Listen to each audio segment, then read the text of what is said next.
It's curious how, past the middle of the 20th century, there's a very strong evidence of a revival in Western philosophy of what used to be called idealism, not in the moral sense, but in the metaphysical sense.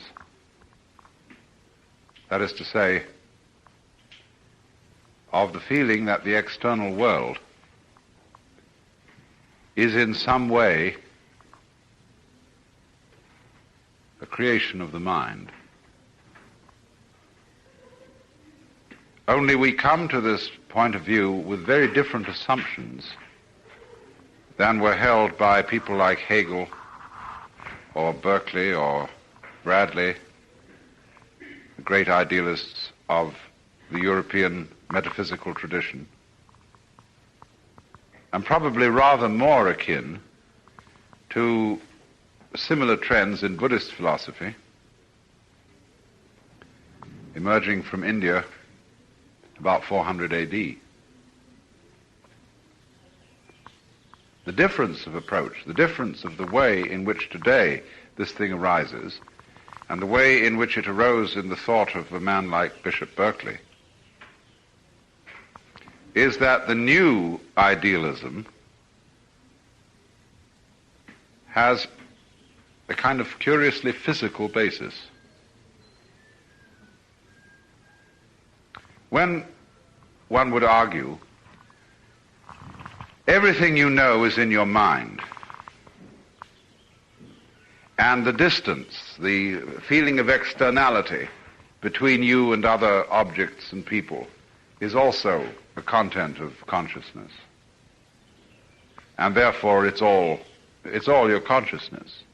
This, of course, created all sorts of weird feelings. Are things there when I'm not witnessing them? Or is there anybody else there? Or are you all my personal dream? And one has only to imagine a conference of such people, of solipsists, those who believe that they alone exist, arguing as to which one of them is really there, to make the whole idea rather laughable. And furthermore, there seemed to be no clarity in such philosophical thinking as to what the term mind or consciousness meant. It had long associations with the miasmic and the gaseous by way of images.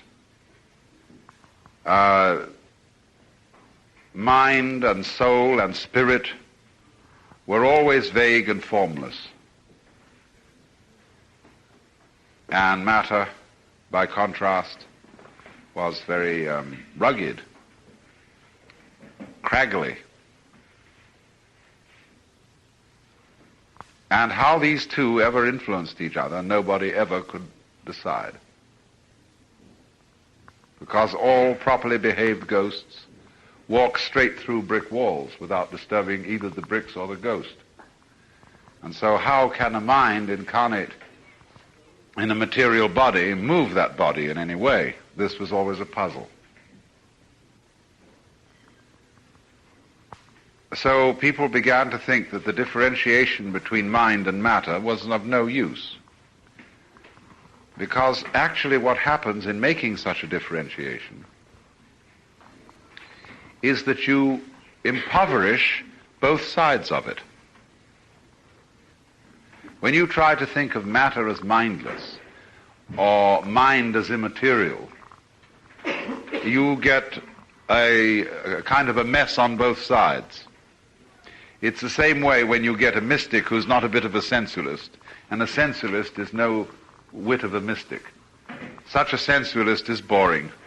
Such a mystic is a fanatic, too spiritual.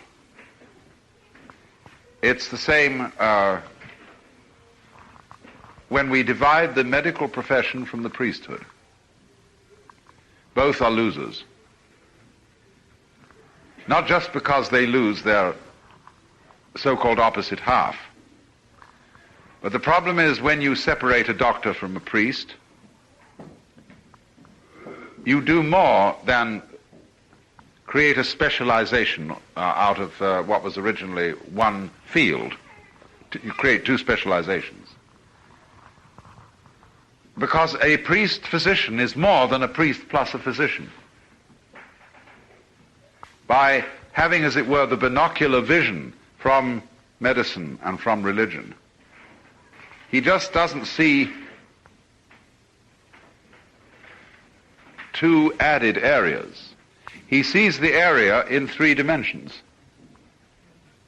as a result of this combination. Well, in a similar way, when we have the concepts of mind and matter working separately, both are impoverished. Mind becomes vague kind of gas, psychic gas, and matter becomes mere stuff. But you see, what has enabled us to make a transition is, first of all, above all, I would say, two sciences, biology and neurology. Because through biology and to some extent physics, the method of physics has shown us that the idea that man can be an objective observer of an external world that is not himself, so that, as it were, he can stand back from it and look at it and say, what is out there? We see that this cannot be done. We can approximately do it, but we cannot really and fully do it for two reasons. One, the most important reason, is that the biologist will show us very clearly there is no way of definitively separating a human organism from its external environment. The two are a single field of behavior.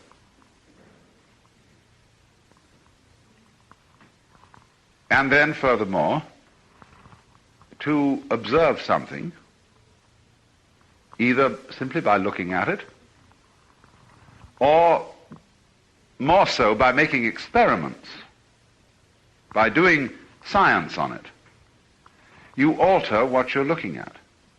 You cannot carry out an observation without in some way interfering with what you observe. It is this that we try when we're watching, say, the habits of birds, to be sure that the birds don't notice us, that we're watching. To watch something, it must not know you're looking. And of course, what you ultimately want to do is to be able to watch yourself without knowing that you're looking.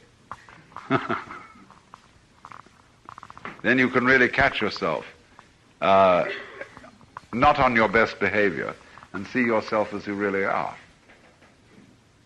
But this can never be done. And likewise, the physicist cannot simultaneously establish the position and the velocity of very minute particles or wavicles. And it's in part because the experiment of observing nuclear behavior alters and affects what you're looking at. This is one side of it. The inseparability of man and his world, which deflates the myth of the objective observer, standing aside and observing a world that is merely mechanical, a thing that operates like a machine out there. The second is from the science of neurology, where we understand so clearly now that the kind of world we see is relative to the structure of the sense organ. That, in other words, what used to be called the qualities of the external world, its qualities of weight or color, texture, and so on, are possessed by it only in relation to a perceiving organism. The very structure of our optical system confers light and color upon outside energy. And in this sense, then, especially if you want to read a very easily digestible account of this thing, you get the book by J.Z. Young called doubt and certainty in science. But you see here, from a new basis altogether, we have a new answer to the old riddle. If a tree falls in the forest when nobody is listening, does it make a noise? The answer in terms of modern science is perfectly clear. That the falling tree creates vibrations in the air, and these become noise if and only if they relate to an eardrum and to an auditory nervous system. Just as in ordinary drums, however hard you hit, the drum will make no sound if it has no skin. Because sound is not something that exists in the external world. Sound is a relationship between vibrating air and certain kinds of biological organisms. And therefore it is these organisms which confer what we call sound upon a vibration which in an earless world would make no noise. Now you see, that is perfectly clear and straightforward. But now we can dare we take certain steps from that? Could we say, for example, that before any organisms existed, there was no world? And what we're talking about when we talk about a world prior to the existence of organisms is what is called an extrapolation. Let me explain extrapolation for a moment. Supposing you have a map of Kansas, and you want, from the evidence contained in the map, to guess at what kind of territory lies beyond its edges. Well, naturally, you will extend those straight line roads, off and off and off. That's the only basis you've got to go on. Nothing in the map of Kansas would warn you that a little way west you will encounter the Rocky Mountains, and the roads will have to wiggle. And still less will warn you that you're going to encounter the Pacific Ocean way out beyond, where you can't build any roads. So naturally, you see, extrapolation, we extrapolate from what we know to the unknown. And so one might say then, is the existence of a universe before there were any living organisms an extrapolation? All we are saying is this is how things would have been if we had been around. But we weren't, so it wasn't. That is a possible argument. Although in the climate of opinion today, it is one that is not fashionable. You must watch out, above all, for fashion in philosophy, fashion in science. There are completely irrational functions that govern what is or what is not a respectable scientific opinion. And although there is very careful work done, very valuable and thoughtful experimentation, always in the background of this work, there are these irrational fashions of what is believable and what is not. Many things that we accept today were completely unbelievable. We are always coming across this. Authoritative pronouncements that no one will ever reach the moon because of uncontrovertible evidence about this, that, and the other. But nowadays we have swung over perhaps to be a little bit too uncritical.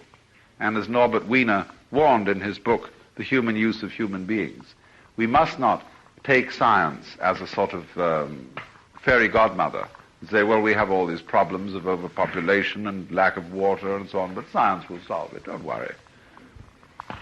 See, that's the other extreme. But there are these fashions. And so the idea that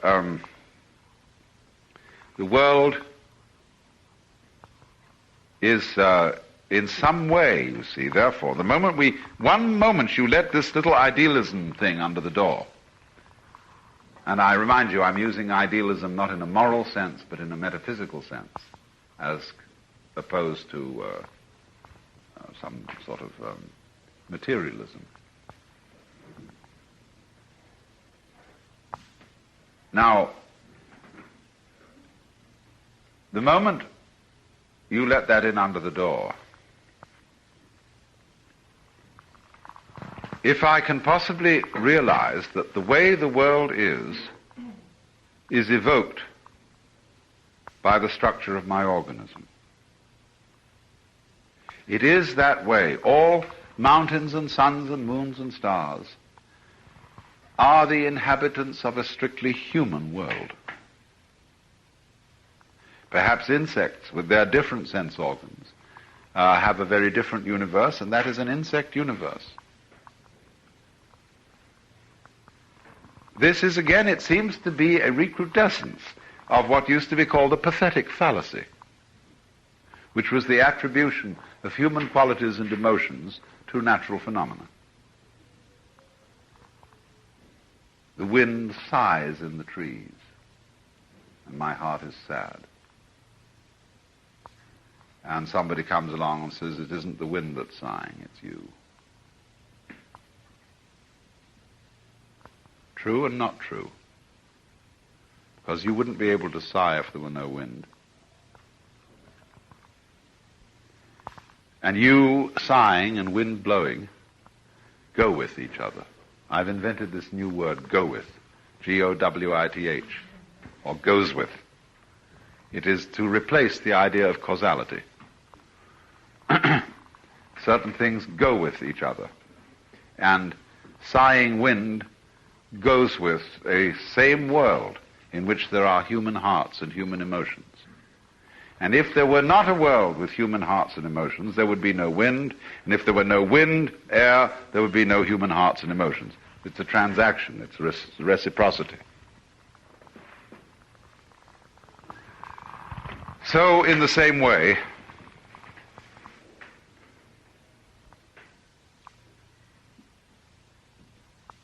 every event, then, in the external world is as dependent on the observer for its happening as, for example, is a rainbow.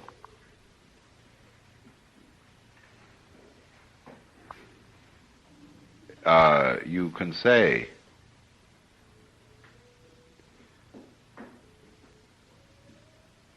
the sun is shining and there's moisture in the atmosphere. And the sun, being at the right angle to the moisture, makes a rainbow. And if somebody is there, they see the rainbow. That is a mythology, a way of putting things that is acceptable to us in the current climate of philosophical and scientific fashion. But I want to put it in another way. The sun is shining, and there is a person standing. If there were moisture in the atmosphere, there would be a rainbow. But there isn't. So there is no rainbow. If you want to be fair, there is no rainbow if nobody is watching it. You see? Because you must have one of the three components, sun, moisture, observer, to have the thing called rainbow. And what applies to the tenuous, filmy, luminescent rainbow applies equally well to the hardest rocks, the solidest mountains, and the hottest fires. Because all existence is a relationship. It's like the skin of the drum. If it's not there, it will no amount of hitting a non-existent skin will produce any noise. So you see, energy is, we can see this. Energy is relationship. We can see the falling fist and the skin of the drum, boing, like that. And if there isn't both the falling fist and the skin, no noise, no existence. But existence is not only the impact of rocks upon each other. Existence requires, always as its third, you can get the rocks knocking, the sun and the moisture, the tree crashing to the ground, the sun pouring out electrical energy.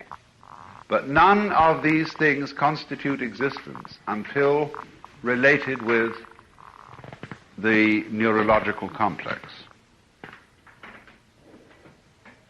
But then you have to look backwards and say at the same time, the neurological complex belongs to the same world as the sun. It's a physical pattern, physical behavior, physical energy.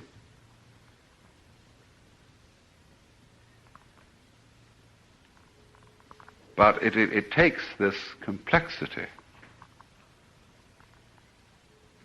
of pattern to evoke the world. You see, this idea is unfamiliar. And that's the difficulty of understanding it. That's all. It's a very simple idea. But it's an unfamiliar one, and it's an unfashionable one. Although, as I say, this sort of thinking is coming back to us at this time. Very largely as a result of people's experiments with psychedelics, where one gets the perfectly uncanny feeling of the world and oneself as simply two phases of a single process.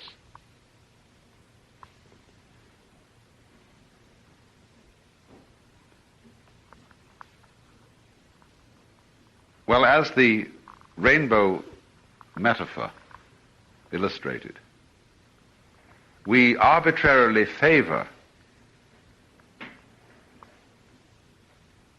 an explanation of the triangle,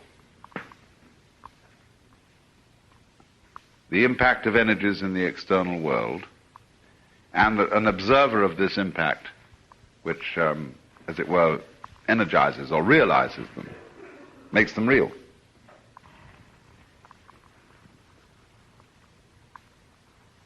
The difficulty that we have in our prejudice that it's the two forces out there that are real, and the observer is irrelevant to the reality of the situation. That's what we're really saying. It goes back to the whole notion that man himself is irrelevant. Man is conceived as something, therefore, that is irrelevant in various ways. He could be said to be irrelevant because he is a spiritual visitor from another world altogether. He could be said to be irrelevant because he's unimportant. He makes very little difference to the total universe. He's very small. But when you get this kind of thinking, you want to go back and ask, why do people want to believe that man is irrelevant? What in all theory of this kind, look for some ask the question, what do these people want to achieve by their theory, by holding this stance?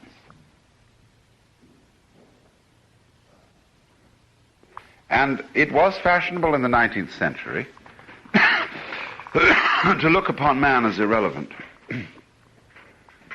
for some very sound political reasons. I may sound a little bit like a Marxist in saying this, but it's when you're on the rampage,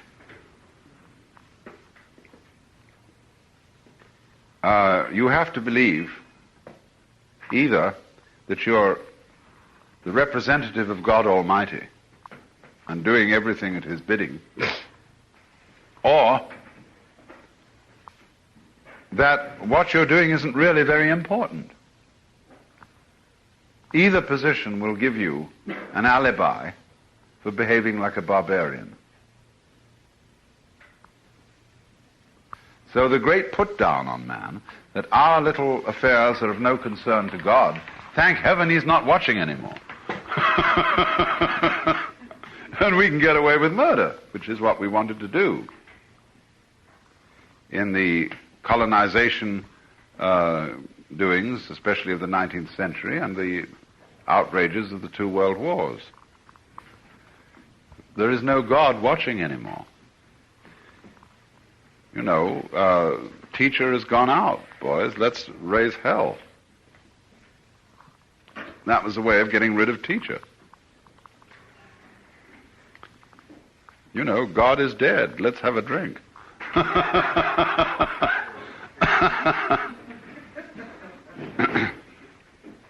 And as a result of this, you see, it became so fashionable to think of man as a merely unimportant little victim of the cosmic trap, that for a while Western man lost his sense of the dependence of what the Hebrews used to call, he lost his sense of man's position as the head of nature.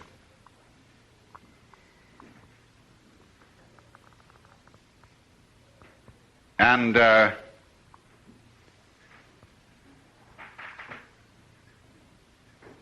when you hear today people's comments on that old myth of man as the head of nature, they come back in a very funny way. They say, oh, that's the most conceited point of view. Man is part of nature. Yes, but why is it that the naturalists who think that man is part of nature are always fighting nature? Because they don't understand what it means to be the head of nature. Every creature is the head of nature in its turn. And we all take turns, because it's taking turns that makes the world go round.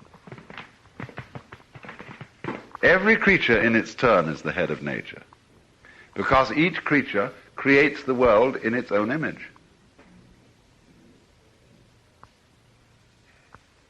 And so each creature, as a creator of the world, is man. Man simply means the middle position. This is the whole idea of man. The middle way, the mean. And so, wherever is the central point, that is the point called man, just as you are the center of your universe. And as the astrologers explained, that when you wanted to draw the map of the soul, you took the center point occupied by the individual organism. In other words, a date and a time, and that gave you a latitude and a longitude. And so in relation to that date and time, how was the universe arranged shows the map of the individual soul. Because the individual is the whole universe considered from this point of view, or focused at this point of view. So, in like way, the cosmic situation of a bee or a mouse puts that mouse in the position of man when the mouse is considered the center of the universe. Now, every point in a curved space-time continuum is the center of the universe. You can see it, although this is only a metaphor and is not quite the right mathematical and physical description. But when you consider the surface of a ball, of a sphere, any point on that surface can be the center. Just rotate it to what appears to be the front as you look at it, and it's the center of the surface of the sphere. Any point. So in that kind of, if our space is curved like the surface of a sphere, then any point on it may legitimately be considered the center. And so, considered as the center, that is the point called man. Although, as I say, it may be mouse, it may be ant, it may be insect, anything. You know.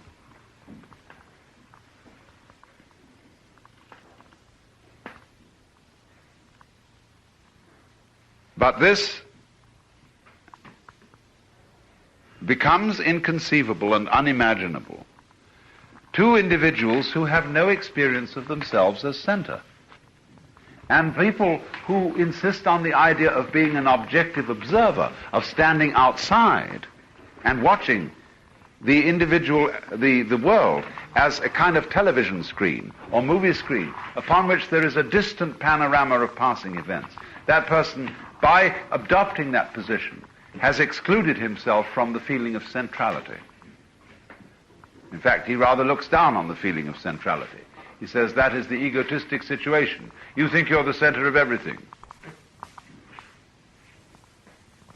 But you know, you may call it all sorts of bad names. You may call it the egocentric predicament. But that's the way it is. And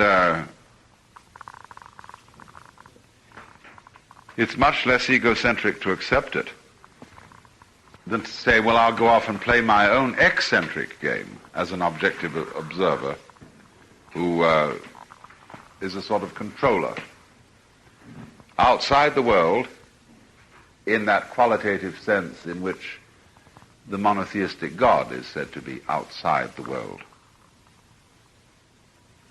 The boss.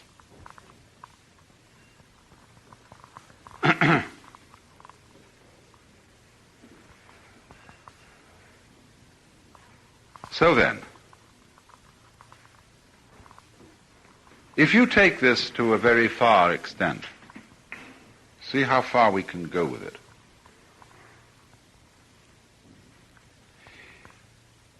Is it then that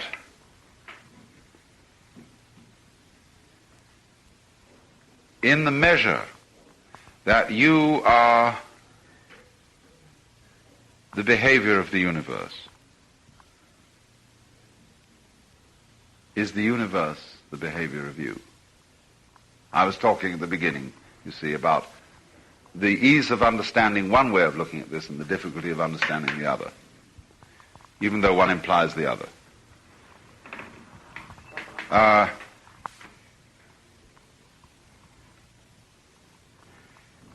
When we see that the degree to which individual behavior is a factor of the whole environmental scene, we tend to try and understand that in terms of determinism. That the individual organism is helplessly pushed around by and responding to environmental forces. But on the other hand, if the relationship between the organism and its environment is transactional, it won't be that one-sided. If the relationship is transactional, it will be true simultaneously that the individual organism behaves in accordance with the environment and the environment behaves in accordance with the individual organism. So if we put that in startling practical terms, if you got into a mess, that was what you wanted.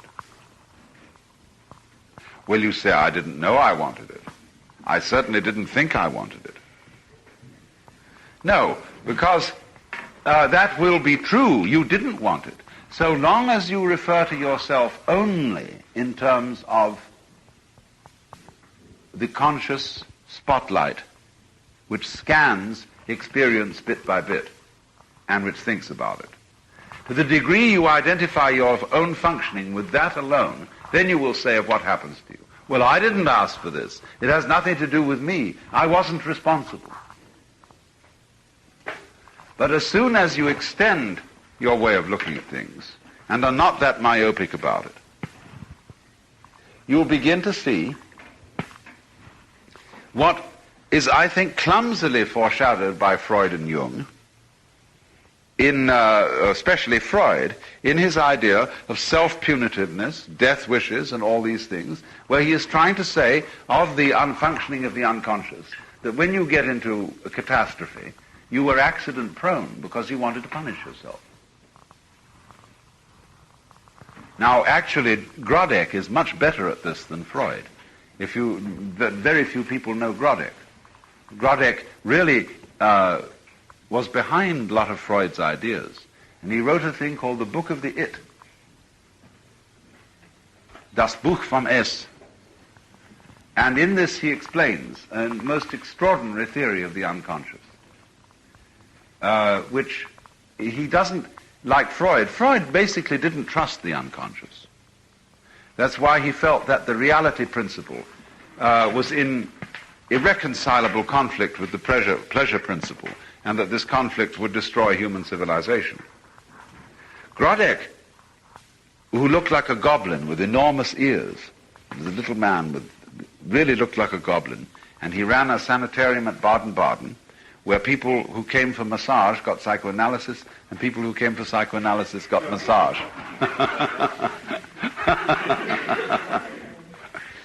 Well, he wrote this book in the form of letters from a goblin to a young girl. And it's much more sexy than Freud. But through the whole thing, he has this complete faith in the unconscious and its wisdom. And a friend to whom I once lent this book years ago said, after reading that, I will never be afraid of getting sick again. Because he pointed out about all sickness, that sickness is really not a disease, but a symptom of the unconscious, trying to cure you.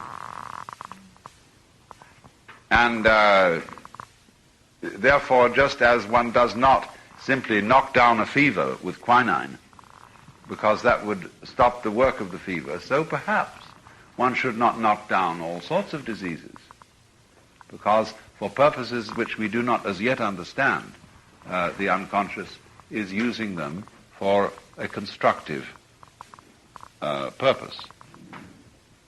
But now, so you see,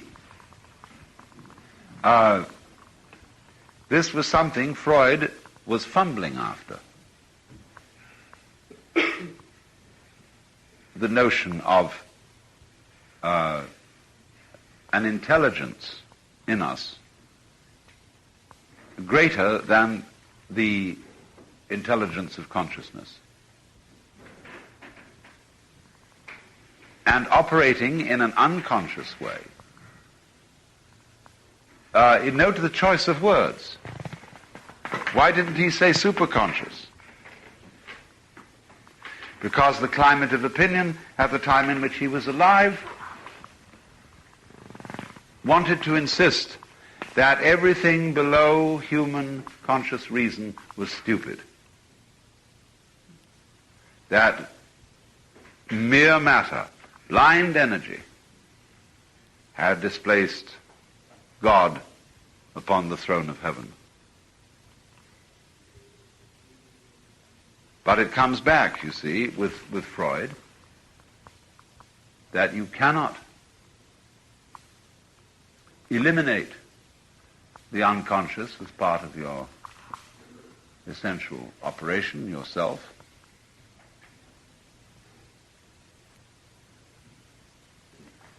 You cannot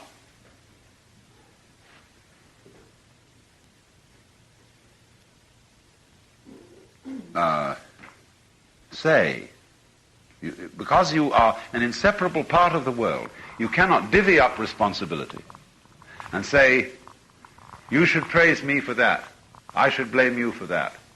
It's your fault. No, it wasn't. It's your fault. You know? All this is a perfectly silly argument. And if we think it dignifies human beings and gives them a sense of, theologians are always talking a lot of nonsense about this kind of thing. They're saying that the dignity of man depends upon each individual assuming his responsibility. Well, as soon as they start doing this, they're saying, yeah, tisn't, you know, and arranging who's to be clobbered, who's the fall guy, who gets the blame for this situation. It's usually somebody who was just happened to be standing by when it happened. So, if then you understand that you are an integral functioning part of this whole cosmos, what price do you pay for stopping this yak about it's your fault, my fault, etc.? The price you pay is you have to admit your own complicity in the catastrophes that occurred to you. You have to see that everything that comes to you is what went out of you. Everything that comes to you is a return to you of what went out of you. You asked for it. But it's not the conscious you that asked for it, not the the you that is just the spotlight consciousness, because that's unconscious of most of the things that go on in you.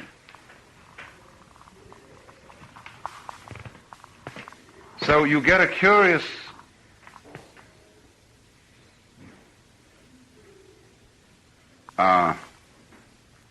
fascinating picture of how things are operating underneath the surface. This is what's so valuable about studying some science.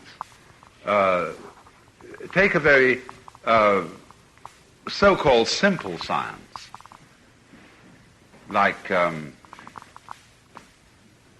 elementary botany, or best of all, a kind of elementary course in ecology, plant, microbe, organism relationships. And what you see is this. You see a developing pattern in which